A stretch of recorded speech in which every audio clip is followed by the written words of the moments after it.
Hey, what is up? I'm just gonna jump straight into this. I want to get this video out tomorrow, so I'm just gonna freestyle. That hasn't been the best strategy for me in the past, but I'm so behind on uploads that I just want to get this done. So this is my 5th video, part 5. Welcome to part 5 of my Mae Hong Son Loop series. I'm Scott Ryder. I'm on the MT-07 and we're riding Northern Thailand. Get ready.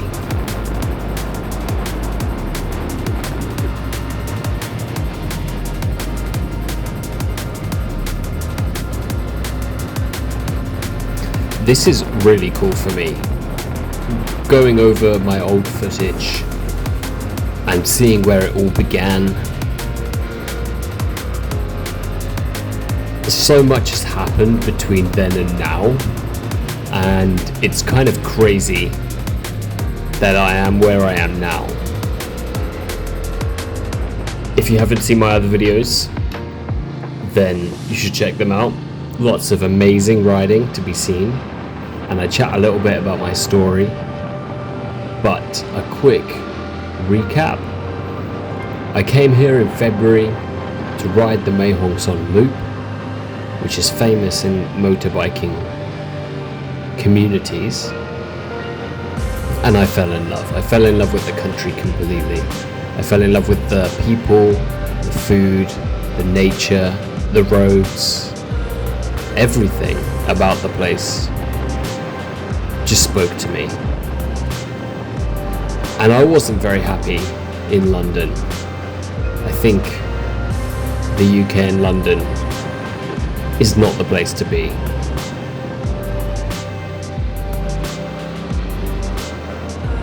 So now, where am I?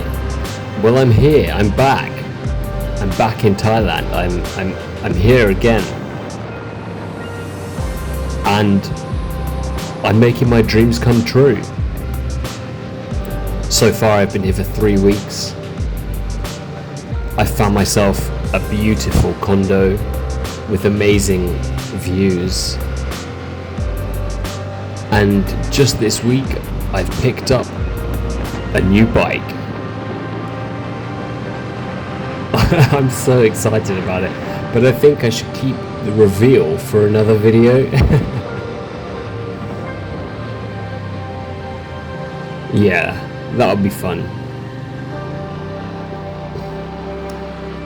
I am in love though, completely. I have to say, watching this footage, I'm a little bit jelly of my past self, purely because since I've arrived now, we're in the rainy season. So lots of rain every day, not too conducive to big ride outs. I need to get myself some rain gear, which I haven't got. I haven't got a jacket yet either. I just got the bike and the condo. And the reason I've been a bit slow on uploads, why there's been a couple of weeks off, is because of this move that I've been doing, moving from the UK to Thailand. And I've had to basically build up my whole PC again. So I've had to rebuild my PC before I could edit and upload, but now it's all built up and I've got my internet installed. I can bring these videos now.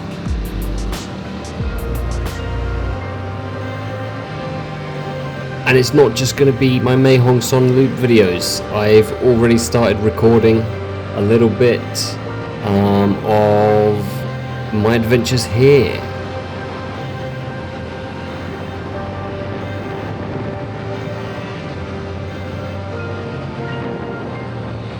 So I'm excited to bring you along for that. I've got to check the footage, but I did hook up my mic. So hopefully we've got a bit of a helmet cam microphone situation. We'll have to check what the audio quality is there. And I want to get another mic to pick up the engine noise without the wind Now it's a dream of mine to get one of these 360 cameras. DJI has just dropped a 360 camera and I would love to get one of those. But they're a lot of money and I have to be careful right now. Make sure I don't overextend myself.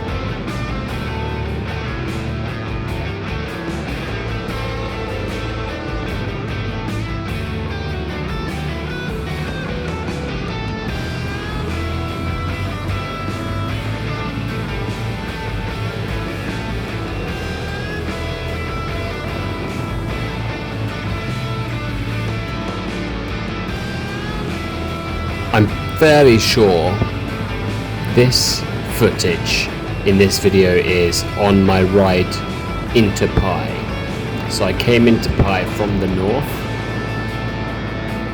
and I'm pretty sure that's where we're headed.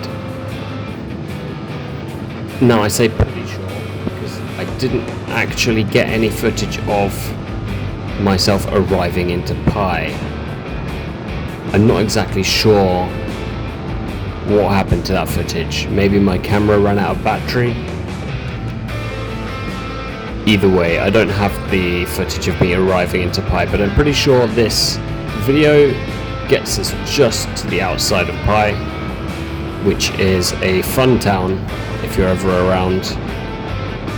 Kind of famous for amazing nature, unbelievable views, and also tipsy tubing, which I think is a big hit with my compatriots and many tourists.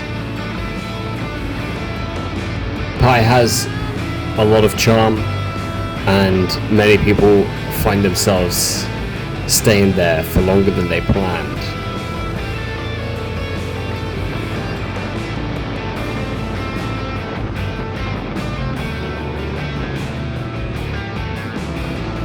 One such person I met in Pai had gotten stuck there for several months.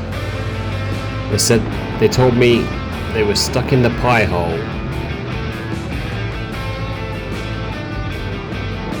I was just passing through, but I met some great people there, and I went to the nearby hot springs, which were lovely. Had some amazing food.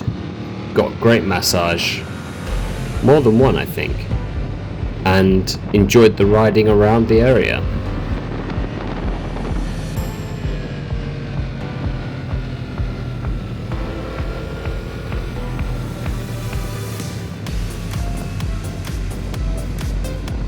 I'd really love to go back and hopefully I will do soon. But like I say, right now, even though I've just picked up my bike, I'm not sure when my first big ride out is going to be. I'm just going to have to wait for the rain to clear for a bit and we have some sun.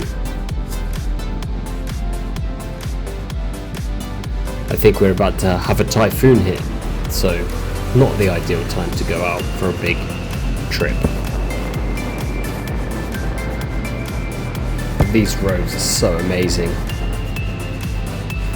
I've only ridden my new bike around town a little bit and that was enough to make me fall in love with it for sure. It's clearly not the best bike for city streets. Chiang Mai can get quite congested, especially when it's flooded,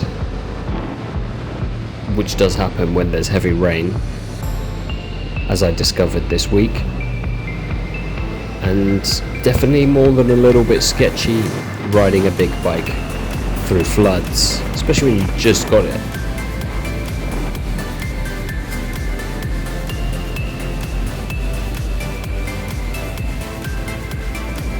Another thing that's different now from when I was last there is just the colour of the foliage, basically. Obviously the footage you're watching is from the dry season. Lots of browns and auburns, amongst lots of green as well, but now right now in Chiang Mai at least, and I'm sure the rest of Northern Thailand, is so green, so lush. The humidity is insane though, and it's still very hot. But it's so green and it just is so beautiful. So I'm hoping to get a ride out soon, get out the city into these amazing mountains, onto these phenomenal roads. I was going to say fantastic, and then I decided to say phenomenal halfway through, so we get phenomenal roads here. And I think you can see I've gotten a bit more comfortable from the MT-07, at least if you've seen my previous videos, from when I first started riding to now. You can see I'm a lot more comfortable, and me and the machine understand each other a lot better now.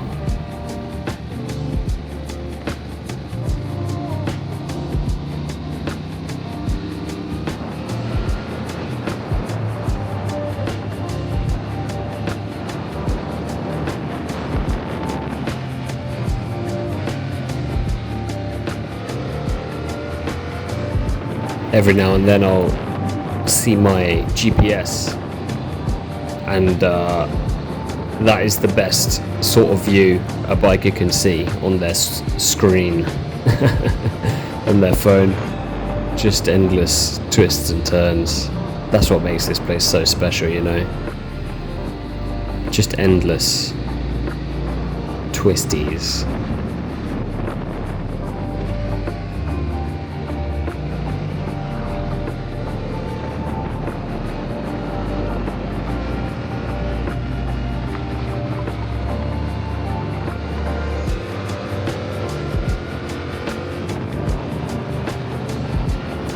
I'm still learning how to color grade my footage. I'm recording everything with DJI Osmo Action 5 Pro, and I'm recording in D-Log-M, which is a 10-bit color profile. And raw, the footage looks pretty bad, and then you hop into your video editing software and you can make many adjustments, color grades and all that jazz. But obviously I'm new to this video making business, and I don't know, I feel like I'm not quite hitting it. I mean, it looks beautiful and I'm sure you'd agree. And I think it's difficult because, you know, I'm riding into shade and then out into sun, so the exposure is up and down, up and down. Probably just means I have to work harder and chop the video up more and spend more time color grading to get it looking exactly right. And well, I hope I've got time for that. Life is coming at me fast right now, in a good way. Sometimes you got to stop and see the sights, just like that.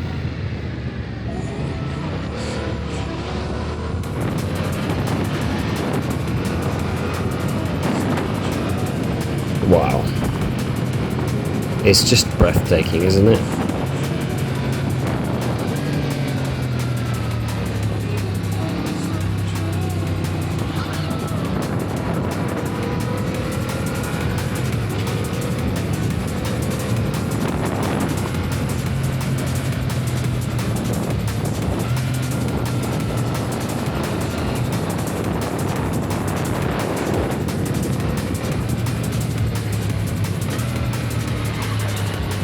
Opening up the throttle a little bit here.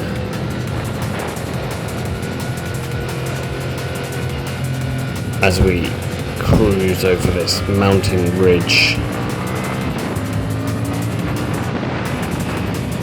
Insane views on both sides.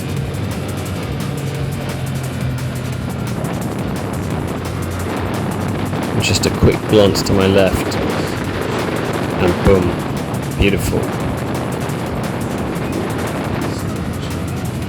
I'll tell you, maybe it's worth doing this trip on a moped, because then you get more time as you go past these places to appreciate them.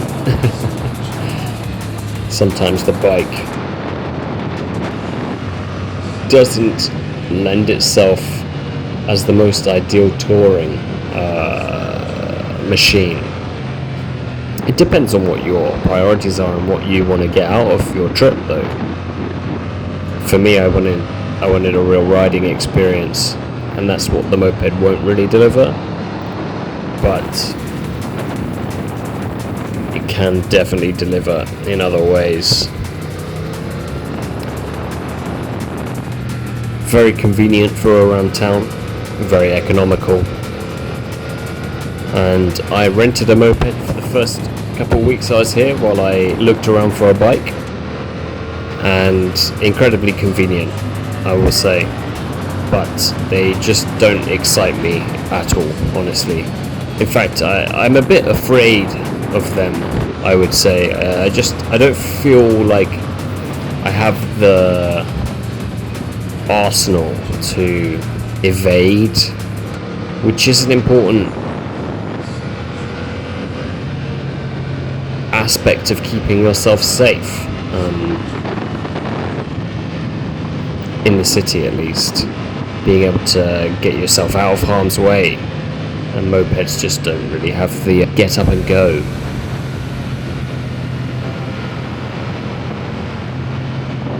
I find them quite unstable as well, and just a little bit sketchy, honestly.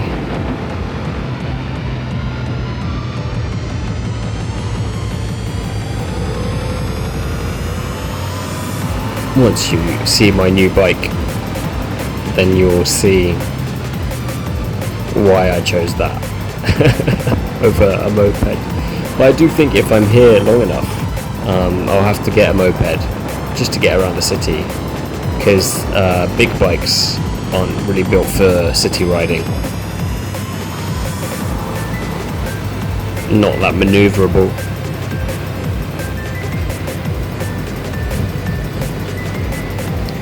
Really getting a bit of a pace up through this relatively straight section.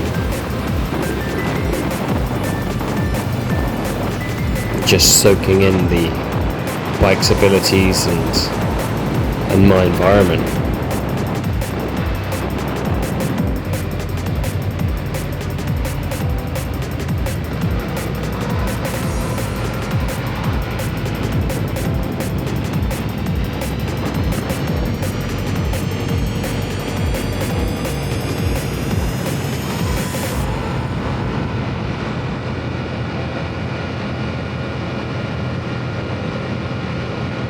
So yeah, I'm here now. I've made it back. My visa was approved. I've started my college. I've got my condo. The internet was set up. I built my PC. And the main thing is, I got a new bike. I can't wait to show you, tell you all about it, take you on rides.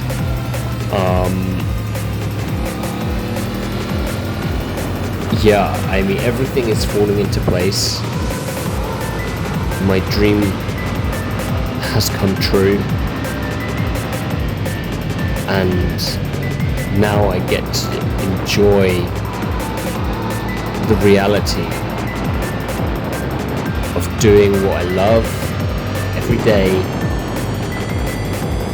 and sharing it with everyone here. I can't tell you how excited I am, how grateful I feel, how lucky I feel.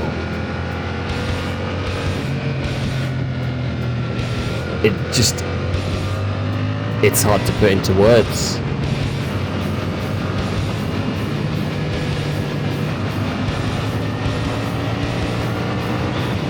All I can do is try, and I will try.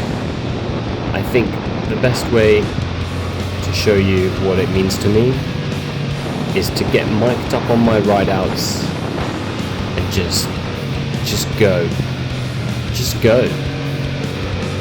ride and chat and just bring you along. I hope you'll stick around. I hope you'll join me on my adventure. I don't know how many different sort of types of videos I might do. I did record a bit of me building my PC. I don't know if I'll post that here, or maybe I'll have another channel for non-bike related stuff, more travel vlog stuff. But we'll see. Early days still, but I'm just so excited, and I hope you'll subscribe. Leave a comment if you have anything to add, any feedback on the video, editing, or maybe any ideas for future videos. Let me know your thoughts. I'd really love to hear from you. And thanks so much for watching. I mean, there's a little bit left of this video to go. Some more phenomenal roads. And look at the sun hit the trees at this time of day. Just stunning. I can't get enough. And if you came out here and did it for yourself, you would realize that there's no such thing as too much when you're riding in Northern Thailand.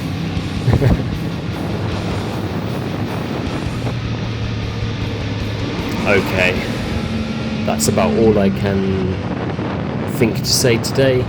Like I say, I apologize if I've rambled a bit. I'm just freestyling this video so that I can get it posted for upload tomorrow, and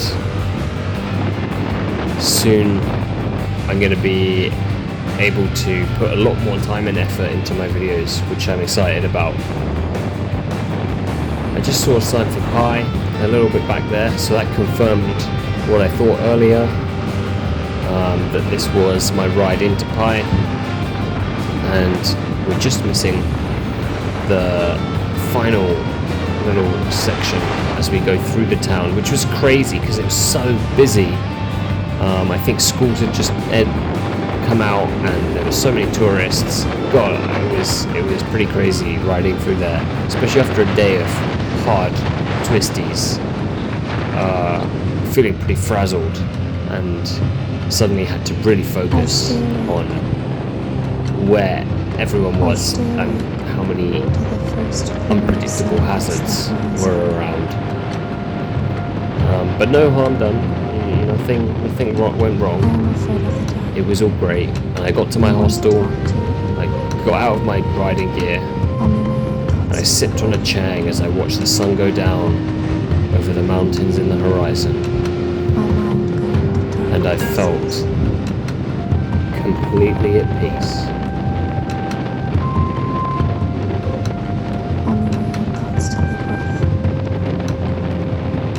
Thank you so much for watching. Tune in next time for part 6, and I'll try to upload maybe more frequently now that I'm going to be getting so much more footage and I have so many more opportunities to share my adventures here. Talking to you from Chiang Mai, I'm Scott Ryder, and this has been Mae Hong Son Loop Part 5. Peace. Yes, welcome back, or welcome if you're new. I'm Scott Ryder, and you're joining for part 6 of my Mae Hong Son Loop motorbike tour series. You're joining me on a beautiful sunny day as I leave Pai and I'm heading back towards Chiang Mai. This is the penultimate video in the series. Next week will be part 7, and that will be the final part of this series. highly recommend you check out all episodes of the series because I think the scenery is spectacular, the roads are inspiring, and the views incredible. So we just went under the gate. As we leave Pai, we ride over this historic bridge, exiting the city.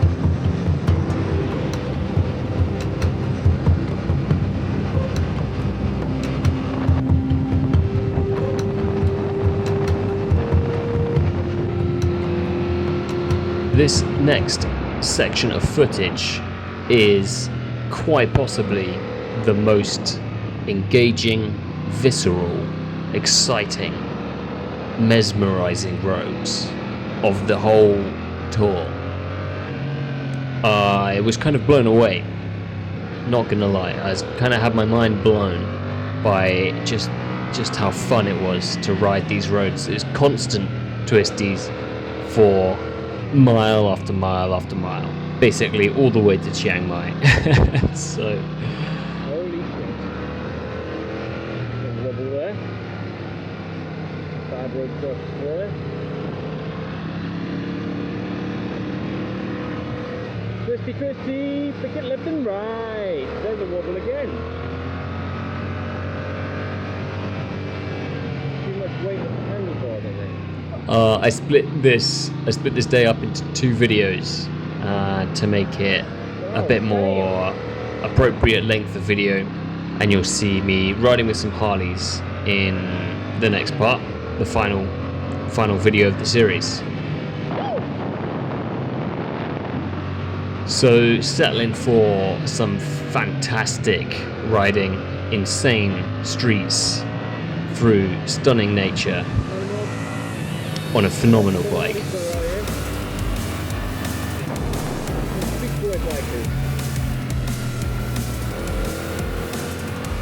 What is this road, brother? This footage that I'm showing you now is uncut actually. I'm not editing it at all, it's one continuous capture. So you may see some rider error, you may see some genuinely sketchy Thai driver behavior, and some questionable road conditions. But I'm keeping it authentic for you guys and for the video, for my channel, keeping it real, as we always do on this channel.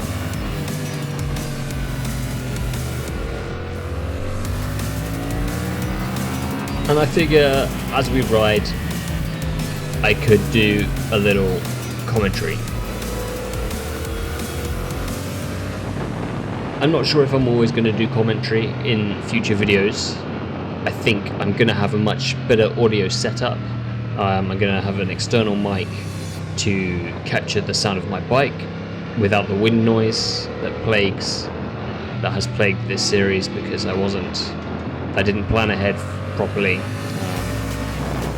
And I've also got a helmet mic which I have tested now and it works incredibly well.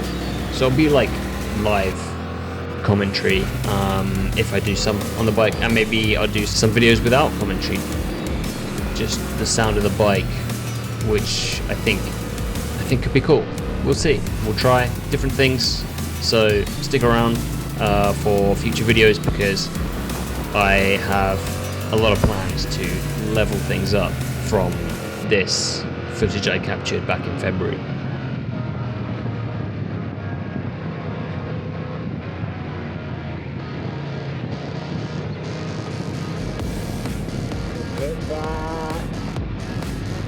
Maybe I'll do a little tally of all the Toyota commuter vans. They were the bane of my existence. They were the bane of my trip, because they're everywhere. Especially on this route from Pai to Chiang Mai, there's going to be a hell of a lot of them. You just need to get past and get on with your life. Oh my god, this road is amazing! believe this. I still can't believe it. After these days, and however many hundreds, thousands of turns I've done. Yeah, maybe I'll do a little counter for all the Toyota commuters we see on this trip.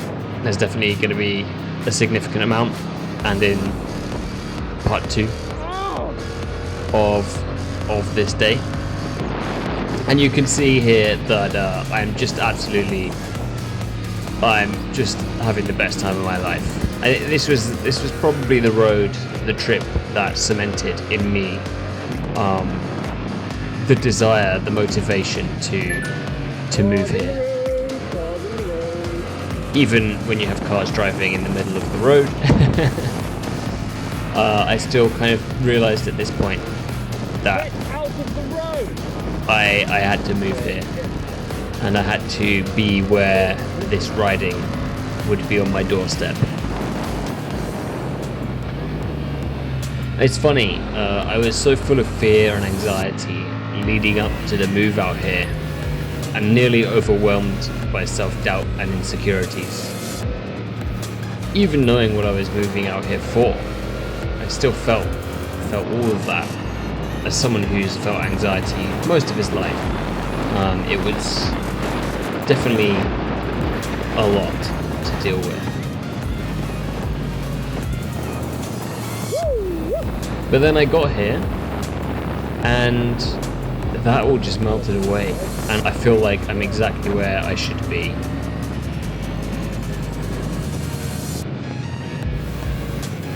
There have been challenges already, and there will be many more to come.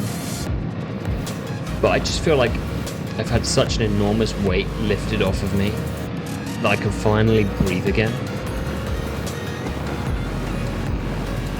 The language barrier is an enormous challenge, of course. And although I've learned quite a few basic phrases and maybe around 300 words, I still feel as though my listening abilities are basically non-existent. I'm sure that will improve with time, though. And I've already made a few Thai friends, who I'm sure will be a lot of help.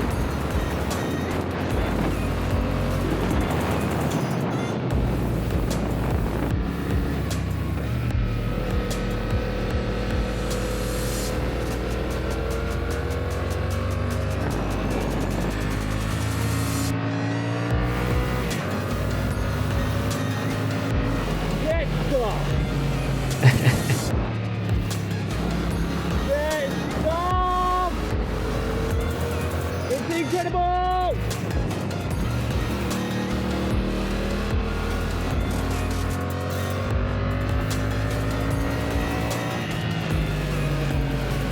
I got myself a stunning condo. It's on the west of the city, and it's overlooking Doi Sutet, the mountain next to the city of Chiang Mai. So I'm really close to the mountain and the nature. A little bit outside of the bustling urban area, but it's still only a 20-minute drive into town. Feels pretty perfect to me. You know, when I moved in, I couldn't believe that I was actually going to be living in my own space for the first time. I have a nice bedroom with an ensuite, a large shower, and the main room has a sofa and a TV. Not that I ever watch TV. It has a desk that I can make my videos from, little kitchenette, and a pretty nice balcony, so I can sit on my table and chairs and listen to the birds and the cicadas as I look out over the mountain. It's kind of unreal for me. I only realise now how living in a tiny room in a shared house or flat for so many years has been suffocating me in a way I don't know I ever truly realised.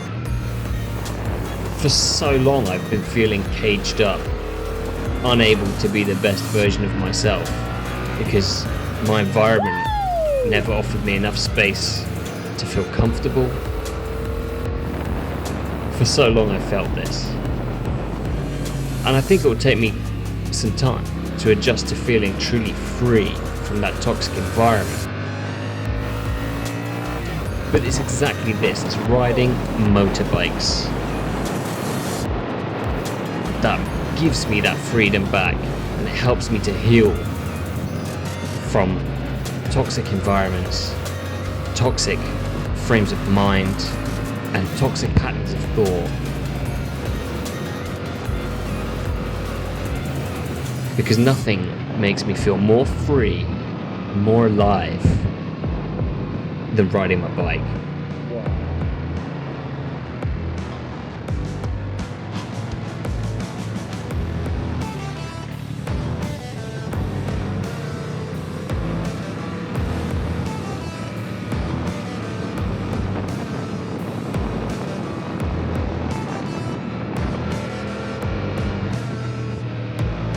I really feel as though I'm in the best place in the world right now.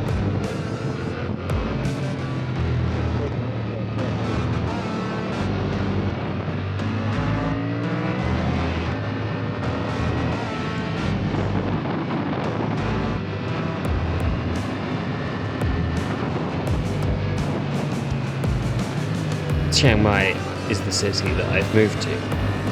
It's the most major city in the northwest, where I think the best riding is, and it's a highly vehicle-centric city. I'd put some savings aside to get myself a bike when I got here, and I have picked up a bike now. I'm going to show you that in a future video once I start making videos on it, and we'll do a reveal later on. This situation here you're about to see, where there was a man waving his red flag, and maybe I should have stopped.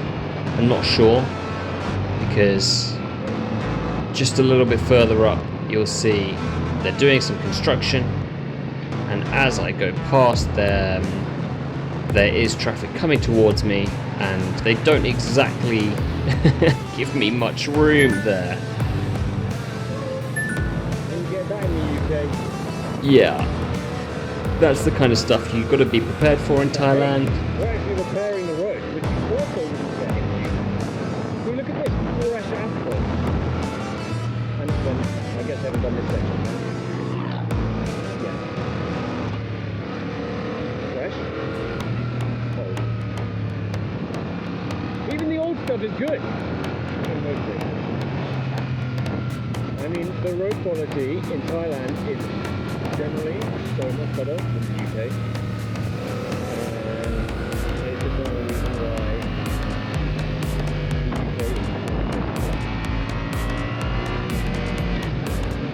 UK. So like I was saying, the whole reason I came to Chiang Mai is the phenomenal roads in the mountains. And with the city being unwalkable, obviously had to buy a motorbike.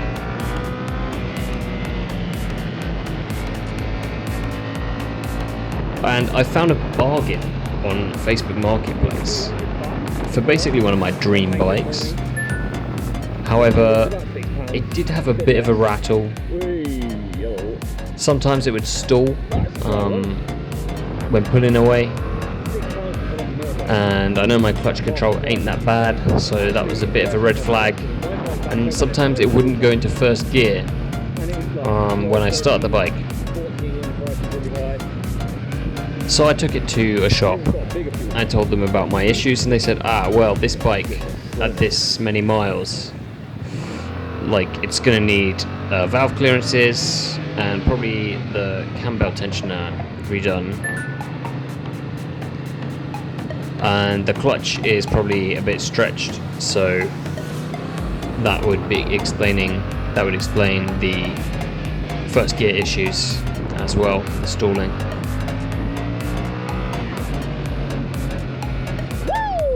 This thing! So we've got a bit of work to do on the bike. A couple of other smaller issues with it, but I'm facing a pretty big bill. That's just not ideal.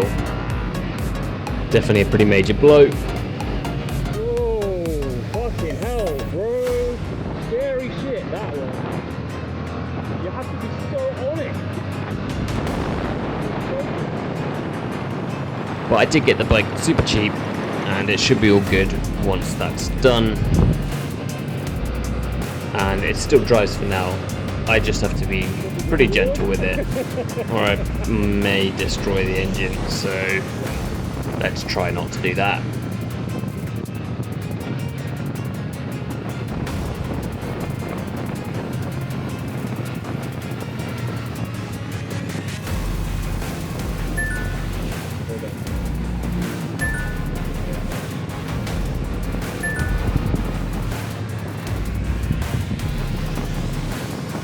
So coming up to almost 1 month in Thailand now, which is crazy.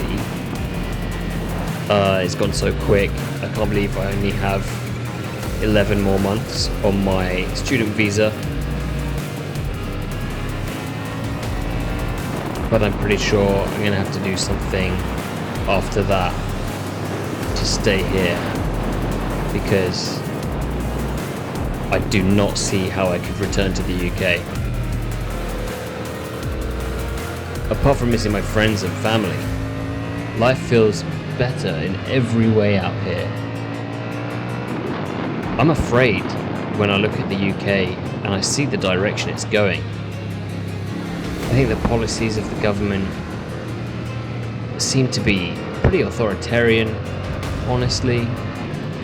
And they're continuing, like the last government, to kowtow to corporations, terrorist nations, or they just surveil and control the population. But they show no interest in restoring the UK to a country that functions for the citizens. And I'm disturbed by how many people's thoughts are being shaped by billionaire media rhetoric. You know, they just pit poor people against immigrants, or siphoning more and more wealth away from hard-working individuals. Tell them they're poor because of refugees crossing the channel in boats. Normalising racism, and the far right's gaining support. While everyone's being made poorer and told to hate the worst off in society, instead of standing up to the ones who are stealing all the wealth. I understand this is a global issue, but I have no desire to subject myself to the UK while it goes through this authoritarian period. At least here in Thailand, everyone looks out for each other. There's a strong community. In Chiang Mai at least, crime is so low that people can leave their keys in their bikes all day without worrying about anyone taking it. I just hope it doesn't get sucked into the authoritarianism that's spreading throughout the world.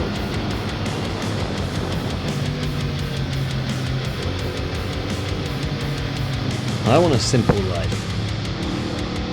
I don't want to have to worry about food or shelter. I want to ride my bike and spread love and laughs with my friends and my family. You know, I just want to live life on my own terms, in peace, and share love with all those around me. Mostly ride motorbikes. That's where I find peace, and that's where I feel most alive, is on a bike.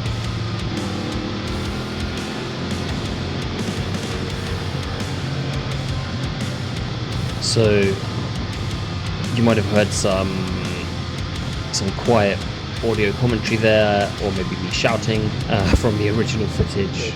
I didn't have myself mic'd up properly, so it's not very clear what I'm saying, but you can probably get a sense that I was enjoying myself, having a good time.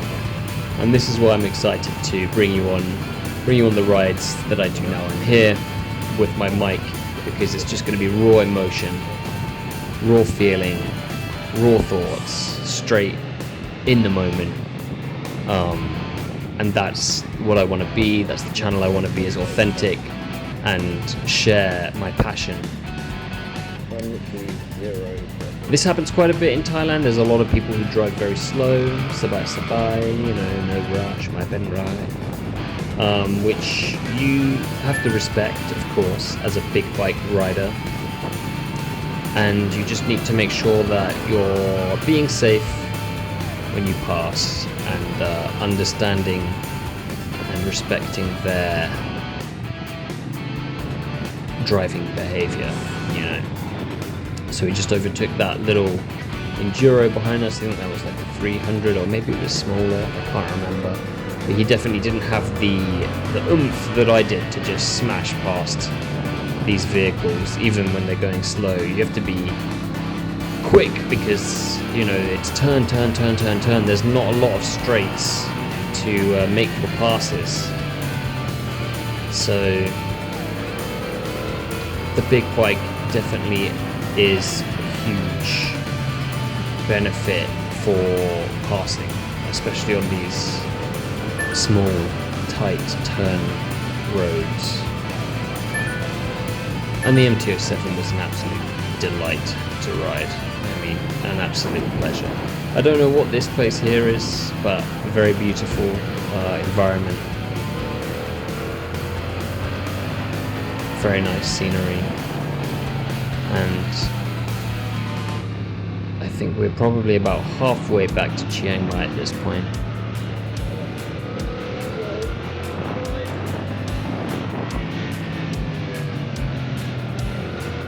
And I'm just contented. I'm so happy in this moment.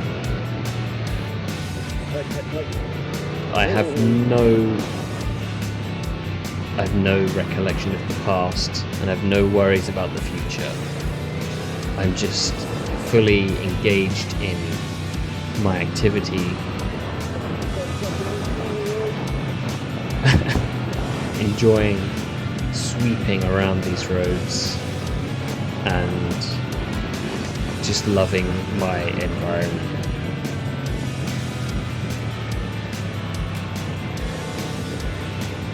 I can't wait to get back out there. Can't wait to get my new bike sorted out, fixed up, and I can't wait for us to get a nice clear sunny day where I can just go out and ride and make a great video to show for you guys. And my first video on my new bike will show you just how different Thailand looks in the rainy season, where all of this brown and orange will be green. I know there's mostly green, but there's a lot of brown as well. Just you wait, it's gonna be crazy just how green everything is.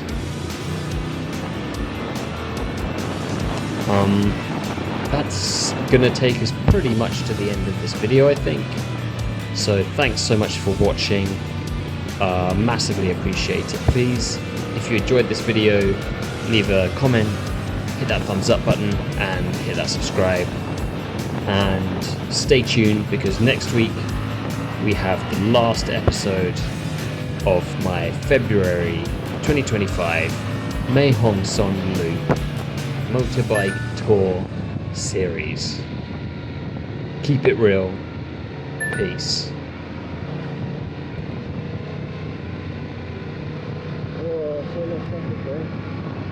I guess that's the end of the video. Welcome one and all, to this, the Mae Hong Son Loop Moto Vlog series, produced by myself,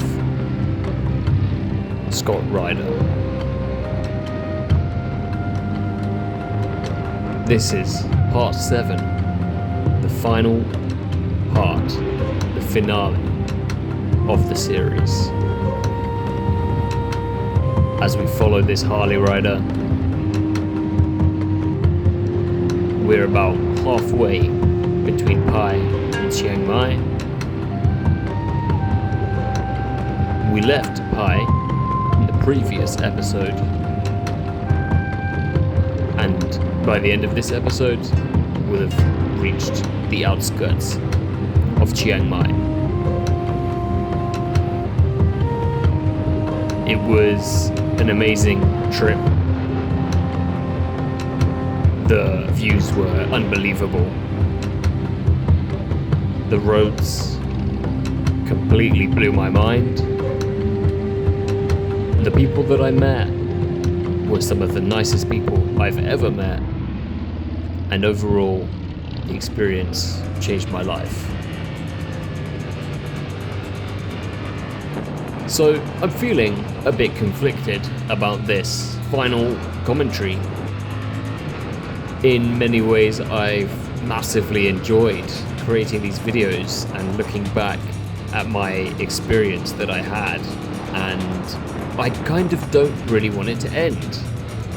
So I guess I'm quite lucky in that I am back here now. I'm back in Chiang Mai, and I have my own bike now, so I can actually continue to create more memories and more videos in this incredible place on an incredible bike, and I'm so excited to bring that content to you in following videos.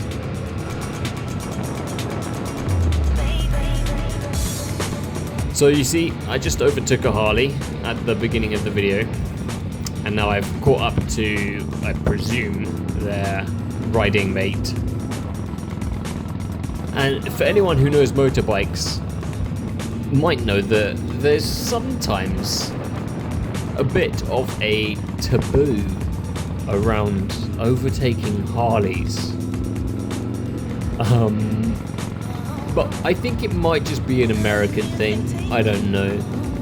Obviously on roads like this, I'm riding the MT-07, so I have way more agility and far faster acceleration and torque. So for the most part, it's pretty easy to get past a Harley on an MT-07, at least. I mean, I was going to say at least on roads like this, but I think even on straight roads, the MT-07 would smoke most Harleys. But then I was like, oh, I know it's a bit of a faux pas to overtake a Harley, which is kind of just silly if you ask me, because you know, why should it be a faux pas to overtake a slower vehicle?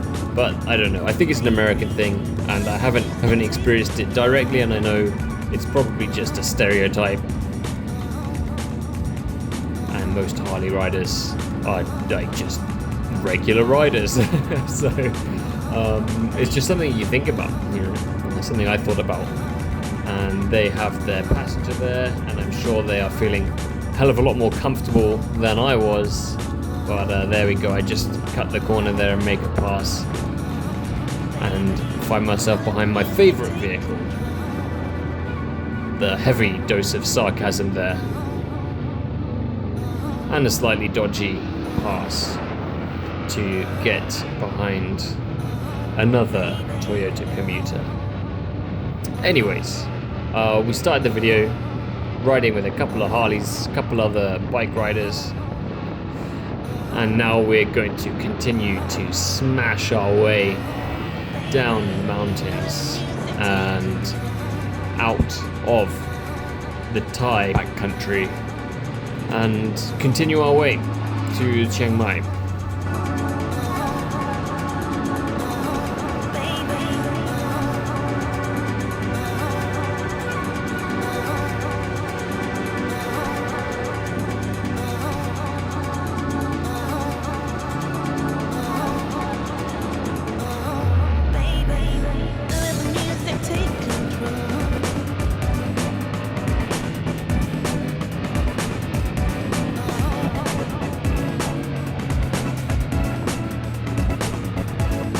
I really fell in love with the MT-07 over this trip. It's a phenomenal bike. It sounds incredible from factory, and it has a perfect amount of power for this kind of riding, I think. It's not at all intimidating. It's very capable, but it's not scary, and it has just the right amount of power to go when you need it to go. It's a great bike. It feels amazing to ride, and some great Thai driving there from the white pickup. Yeah, the MT, it just felt like I didn't have to think about it at all. It just did exactly what I wanted it to do. We worked as one. Great bike.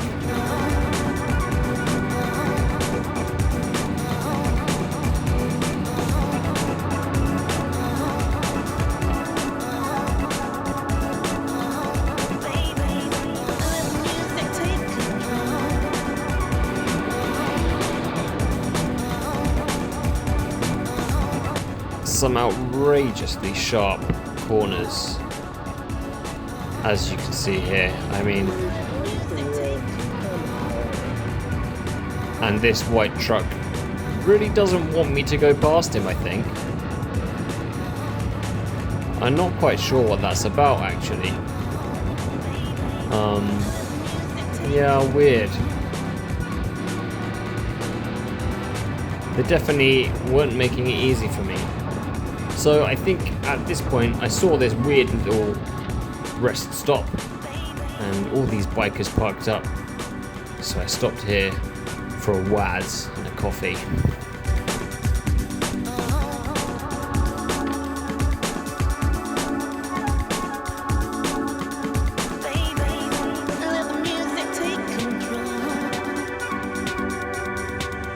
Here go the Toyotas and the Harley dudes.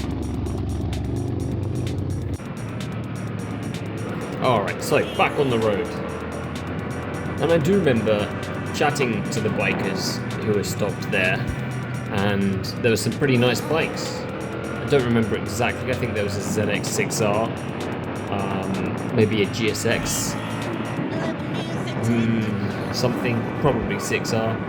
And what I do remember, there was a CBR 650R, however it had CBR 1000RR Fireblade plastics and stickers. So I was chatting to these guys who are from Myanmar, Burma, and I said, that's a hell of a lot of bike for these roads. And he's like, yeah, it's crazy, dude, such a good bike. And I hadn't clocked, you know, all these Hondas look the same to me, to be honest, so I hadn't clocked what it really was. And then his friends started giggling, and I'm like, whoa, what's up here? And then they said, they'll tell his friend, tell him what it actually is. And I was like, oh, here we go. It's not actually a Fireblade. And he's like, yeah, it's a CBR 650R, which is still a great bike, but not exactly Fireblade. Anyway, they were out here enjoying these roads and having a nice good time riding with their buddies. And I'm really looking forward to getting some riding buddies of my own. It would be great to go out on some rides with some people, some new friends, and explore a little bit. Hopefully I can meet some locals who ride big bikes, and we can go and find great roads.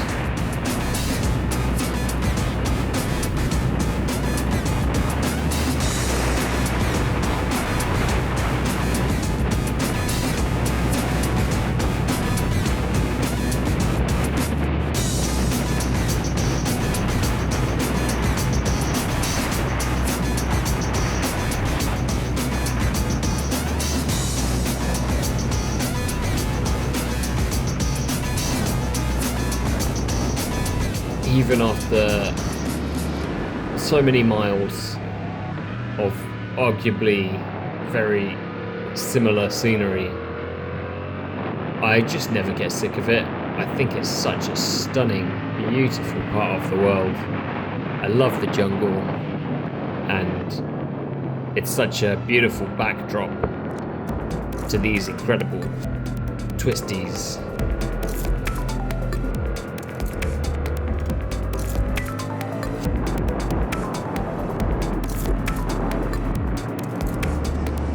I have now been in Thailand for a month, almost exactly, I think.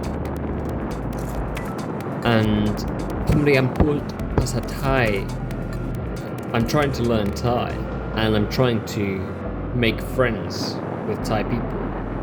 ผมอยากมีเพื่อนคนไทย I'm finding the language extremely interesting to learn and quite challenging. Lots of words are words made of other words, and oftentimes that makes quite a lot of sense. So kamsap means word, so it means vocabulary, right? And they combine words like this. Kruang bin means machine flying, so it means airplane, right? But then you have some words and their combinations, and they just make no sense whatsoever. So du nang means go watch a movie, but do means to watch. Okay, nang means skin. Go watch the skin. You know, there's many examples like that make learning it quite a challenge, but one I'm here for, and I'm trying my best. So along with learning the language, I'm trying to immerse myself in the culture so that I can understand how life is for locals and do my best to be respectful. So with that said, ฝากกดติดตามด้วยนะครับ Please consider subscribing, hit that thumbs up button and leave a comment down below. It really helps me out, and I'm going to have so much more content coming really soon.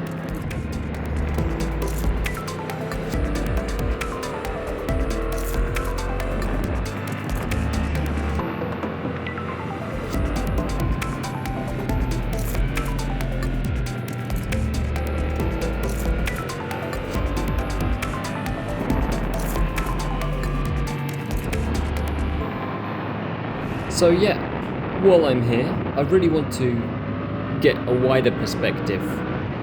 You know, I grew up very privileged in the UK, and I have been given so much that has made me arguably one of the luckiest humans to have ever lived. More so perhaps than, you know, the King of England 1,000 years ago. It's good to come to a place where I'm not native. It encourages me to learn about their culture, to be respectful, to learn their language, and it widens my understanding as a person. I think it's important to be open to learning about these things, to grow and to be the best version of yourself. I'm sure I will, from time to time, put my foot in it a bit and occasionally seem ignorant. But the more time I spend with Thai people in Thailand, learning about the culture, then the more informed I can be and the more respectful I can be, because I am a guest in their country.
Everyone I have met here has been extremely welcoming, however, and I've felt so welcome just from everyone I've met. They are such kind-hearted people.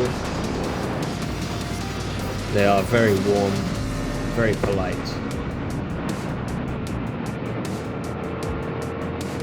I'm very grateful to have the opportunity to come to a place like this and feel free to do all the things that I love.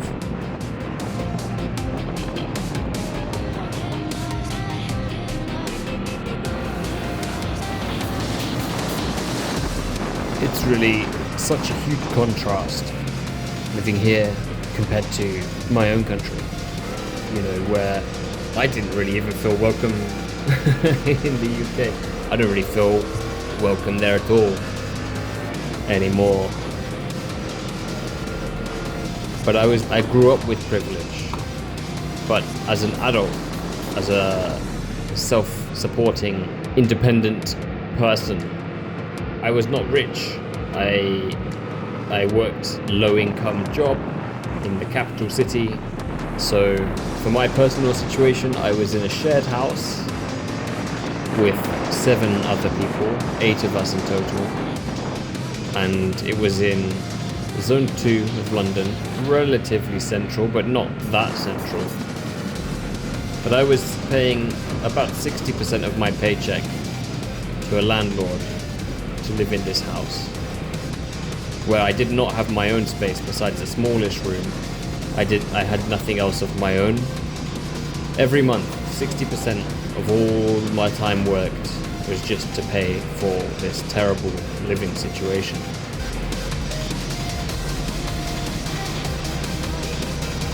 And the rent, housing, landlords and all of this, that whole situation is very representative of the UK right now, where if you are working class or middle class, the whole country now has been sold out to private companies and interests, where they have sculpted society to benefit themselves.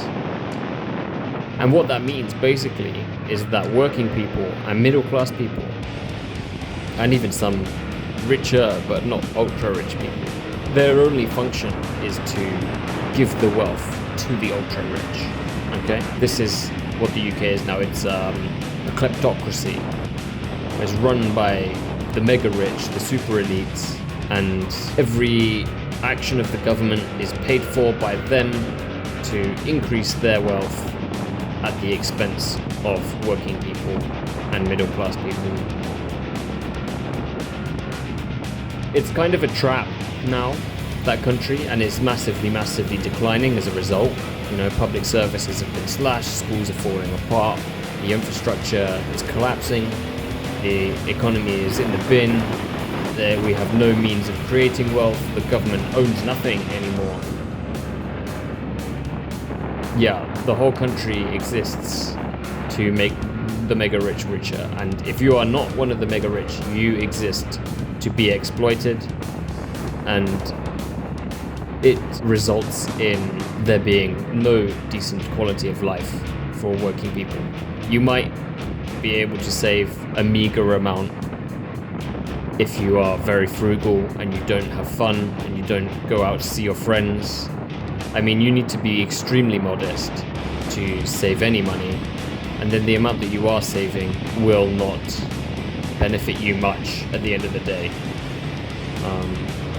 So it's a massively, rapidly declining country, and as a result, many people are extremely angry, but the mega rich, the elite, are doing an excellent job of diverting that anger away from themselves towards some of the poorest, most disadvantaged in society.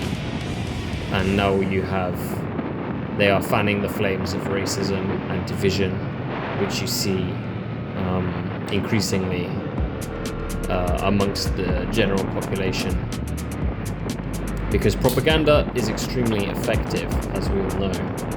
So I had to get out and and I'm extremely happy and very grateful for Thailand to be so welcoming, and I just absolutely love it here.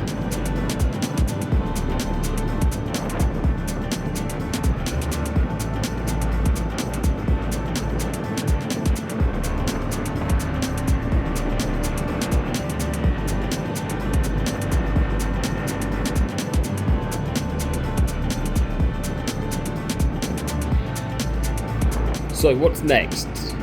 This is part 7, this is my finale of my first series, my original footage in February. What is next for the channel? Well, I am hoping to do many rides. The dry season is nearly upon us, and I will get my motorbike fixed because I bought a broken bike. Not very good, I know. But I will fix my bike, and the sun will come out for 6 months at least, and I will ride. And I will ride, and I will film, and I will take my microphone, and I will just share my thoughts. I will share what I've been up to, and we will go on adventures. There's so many places I want to visit, and I'm very excited to start ticking them off my list. I'm going to film all my adventures, and in between then and now, I have lots of footage from my enduro day, my first time riding a motorbike off-road, which was crazy. Extremely fun, but crazy. And I have maybe around a 1.5 2 hour video, which I think I'll just upload. No commentary, no music, just the raw, well, color graded footage. And because I know that the other guys in the group will probably want to see it in that format. And then I'll probably make a highlights video of that, which could come the week after. After that, I've already started filming a few bits for my mic'd up moto vlogs. And perhaps we will do some more personal vlogs as well. We'll see if I get up the courage to do that. But putting your face on the internet is quite daunting. But I think if that feels good, then I will do it. I have tried doing some vlogs before, and I felt so shy. I felt so silly, but I have to get over this stuff because I just want to make great videos that people want to watch. I'm just enjoying watching this so much, honestly. I'm enjoying these roads and the views. The trees look so beautiful, and the roads look so fun. It's just never-ending perfection. You know, these just twist and wind forever and ever. It makes me never ever want to go back. I mean, the UK has some great roads, especially like Wales, and I never got the chance to ride in Scotland yet either. But the insurance and what motorbikes you can even get as a young man, you know, most bikes companies would say no, you can't get insured on that, and you need insurance, you legally need it. But then they can just be like, well, it's going to cost you £8,000, £10,000 to be insured on like a £5,000 bike. It's like, what? That's if they give you an offer. The system doesn't work, you know. How can something that is legally required be run by private companies in a way that they can just exploit you? There's no oversight, there's no checks and balances. So it's kind of really difficult to be a biker in the UK. It's very expensive. So expensive that most people can't afford it. I'm priced out of my passion in that country, which is desperately sad because it's my home country. and I can't do what I love to do. I mean, I was very depressed in the UK, and that was a big part of why. Anyways, here motorbikes are cheaper, insurance is extremely reasonable. I mean, it's very cheap. I think it's like 300 baht for the mandatory insurance, which is maybe £4 or £5 versus like literally 5,000 or more in the UK. It shows you how broken the systems are there and how much the systems exist only to exploit wealth. I don't know if it will ever get better, honestly. I think it's definitely going to get worse for a long time before it ever gets better. Hopefully, eventually, maybe when Gen Z are the politicians, or the millennials, I don't know, maybe we'll see things start to work for the people of the country again. But we live in scary times, lots of worrying situations and events occurring every day. I try not to spend too much time pondering, worrying about that, because I can't do anything about it. And if you can't do anything about those things, then it doesn't help you to let it affect you more than it has to. I get very scared looking at things going on, but at the end of the day, I just need to ensure that I am putting out positivity, that I am sharing love, that people in my life and the people who I can reach receive a message of unity, respect, and love.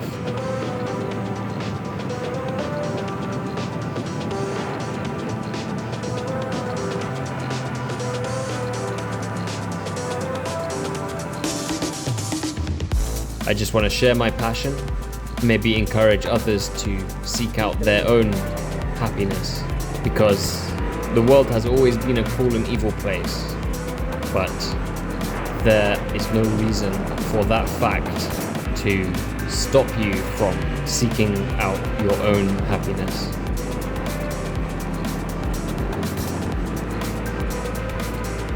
So that's about it. I think we're reaching the end of my video here. Looks like on my sat nav I'm an hour from Chiang Mai, but I am stopping here. At the end of this road there is a cave and a waterfall, a very big waterfall actually. So many places to stop and see that I didn't on my trip, and I'm going to do more of that now that I'm here for a long time. Gonna explore the sights and scenes around Chiang Mai, the waterfalls, the caves, the hot springs, the viewpoints. But this is getting us to the end, so I want to say thanks so much for watching once again. Please check out my other videos. Drop a comment if you have any thoughts, feelings, ideas for me, anything at all. Hit that subscribe and share love. Be a positive force in the world. Put out positive energy. The more love you give to your life and the people in it, the more love you receive back. So keep your head up, keep your eyes on the road, and carry on riding until you get where you're supposed to be. Thank you for watching. Make sure to check out the rest of the series and subscribe for future videos. Peace.